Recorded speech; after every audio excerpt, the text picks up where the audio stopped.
Hello friend, good morning and welcome all of you in my self-talking journey day 357. So today is 12th April 2026. So last 11 month consistently continue this self-talking journey. Basically through this self-talking journey, I want to improve my communication skill. I want to improve my confidence skill, and I want to improve other things. That means I want to change in the society by running a campaign which is body, soul, mind. Actually, most of the people we know what is right, what is wrong. The problem, we know what is right, although we not implement in our life.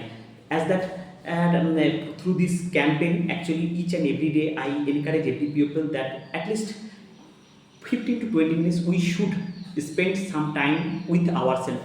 At first we have to love and care ourselves, then only we can able to take and care of others. But somehow we are thinking that we are giving in our level best for others, but we forget to take care ourselves. We are not thinking on ourselves, but we know it is important, and that's why body soul mind, that in each and every day morning at least 15 to 20 minutes if we do some jogging, prayer, spiritual practice, is then we can and control our emotion, anger, and take control of our what I want to say, that is able to build our mental strength. And mental strength is very important. And another things, that is we able to deal with criticism, failure. As because criticism, failure, we know all is common in our life. So today here with me, আমার ভাগ্নি Riya. So Riya হচ্ছে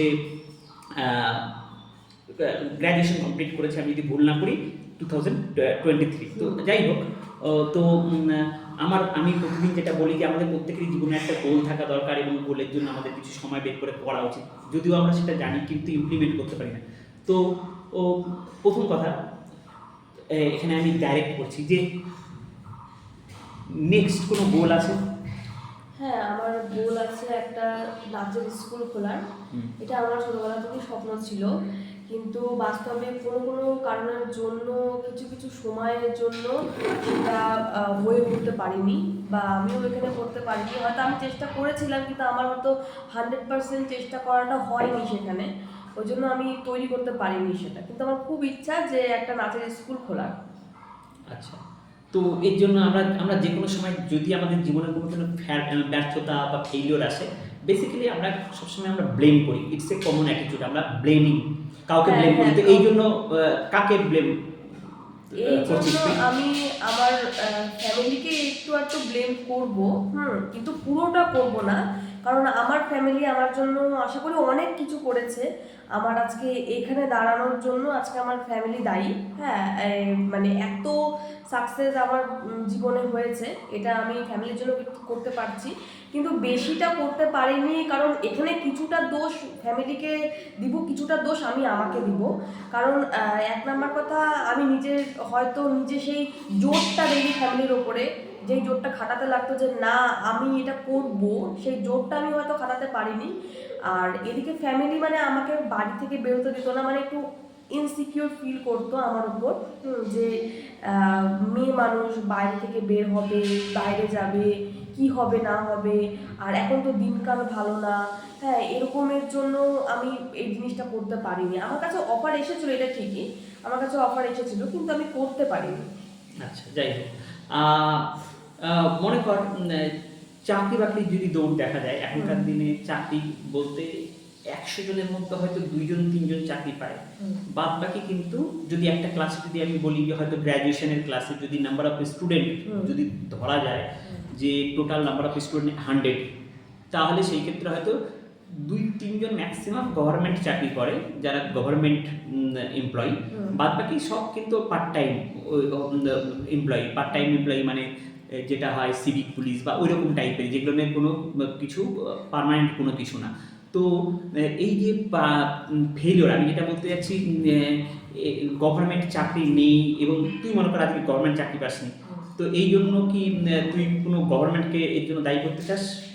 হ্যাঁ, এই জন্য তো আমি গভর্নমেন্টকে দায়ী করতে চাই, কারণ অনেকদিন থেকেই চাকরির পরীক্ষার যেটা সিভিটা যে হয়, ওটা কোনো কোনো সময় কোনো কোনো ইয়ারে ফেল হয়ে যায়, কোনো কোনো ইয়ারে ফার্স্ট হয়ে যায়, কোনো কোনো ইয়ারে আবার মানে চাকরির পরীক্ষা দেওয়ার পরেও চাকরির যে হচ্ছে রেজাল্টটা বের হয়, সেই রেজাল্টটা হচ্ছে দেয় না। তো এখানে আচ্ছা, হচ্ছে এবার আমার কথা, আজ থেকে যদি আমি 20 বছর 30 বছর আগে চলে যাই, তখনও যে চাকরি পেত, 30 বছর আগে চলে গেলাম মনে করো, তখনও চাকরির স্ট্যাটিস্টিক্যাল ডেটা কি বলছে, তখন কতজন চাকরি পেত? হ্যাঁ 100 জনের মধ্যে একটা ক্লাসে যদি 100 জন স্টুডেন্ট থাকতো, তার মধ্যে কতজন চাকরি পেত? সেই ডেটা আছে 100 জনের মধ্যে না, তখনকার দিনে? তো 70-80 জন চাকরি পেতই চোখ বন্ধ করে। এই যে আমার কথা হচ্ছে, আমাদের এই প্রবলেমটাই হয়। এটা আমার ক্ষেত্রে হয়েছে, আমার লাইফে হয়েছে, আমি নিজেও এগুলোর জন্য সাফার করেছি। আমরা অনেক সময় আমরা ইমাজিনারি জগতে চলি, আমাদের কাছে ডেটা থাকে না। আমার মনে হয় এই জিনিসগুলোকে আমাদেরকে কী করতে হবে, নিজেদেরকে একটু রেকটিফাই করতে হবে। এই যে তুই বললি 70-80 জন 100 জনের মধ্যে চাকরি, এবং আমাদের সবসময় দায় দেখে দেওয়া যে এই গভর্নমেন্ট কোনো কিছু করতে পারছে না বা এইটা করতে পারছে না। তো আমরা মনে হয় যে এই জায়গাগুলোতে আমাদেরকে কারেক্ট ডেটা সঞ্চয় করতে হবে যে আজকে 30 বছরে কত পার্সেন্ট চাকরি পেত। হ্যাঁ, সেই ডেটাটা আমাদেরকে প্রথম কথা বের করতে হবে। প্রথম কথা হচ্ছে, আমি যদি ভুল না করি, এই ডেটাটা কিন্তু তখনকার দিনেও কিন্তু 5-6% ম্যাক্সিমাম, তখনও কাটার দিনেও ছিল। তুই যেটা বললি 50-60, মানে কত ডিফারেন্স তুই ভাব। তো মানে আমার কাছে ডেটা নিয়ে তথ্য নেই, মানে আমি একটা ইমাজিনারি। আর প্রথম কথা আমাকে যেটা ভাবতে হবে, চাকরি মানে কি, আমি অ্যাকচুয়ালি একটা সার্ভিস প্রোভাইড করব। তো আমাকে এখন মার্কেটে কোন ধরনের সার্ভিসের ডিম্যান্ড, আমাদেরকে প্রথমে কিন্তু সেই সার্ভিসের ডিম্যান্ডটা জানতে হবে। যেমন আমরা চাকরি করতে চাই, কিন্তু কী চাকরি করতে চাই, কী করবো, আমার ভ্যালুটা কী করে ক্রিয়েট হবে, আমরা কিন্তু অনেকেই সেটা ভাবি না। আমরা জাস্ট সিম্পলি যেটা করি যে আমরা ব্লেমিংটা আলাদাজনকে দিয়ে দিচ্ছি, এবং আমরা কিন্তু নিজের কিন্তু অ্যাকাউন্টেবিলিটি বা রেসপন্সিবিলিটি নিচ্ছি না। তো এবার আমাদের প্রত্যেকেরই মনে হয় যে সেই জায়গাটা কিন্তু তার একটু মোর রেসপন্সিবল, আর আমাদের একটা ছোটো করে গোল। এবং এটা খুব ইজি যে আমরা হয়তো কাউকে দোষ দিয়ে দিচ্ছি, কিন্তু আমি নিজে কতটা সাকসেস।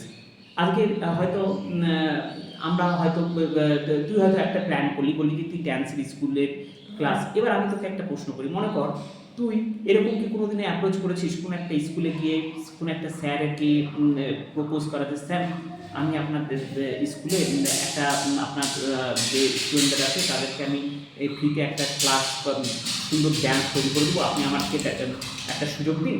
এই ক্লাসের পর আমি তাদেরকে 15 মিনিট 20 মিনিট টাইম নেবো, নিয়ে আপনি তৈরি করবো। তারপরে সেই হিসাবে হয়তো ইন ফিউচার হচ্ছে আপনি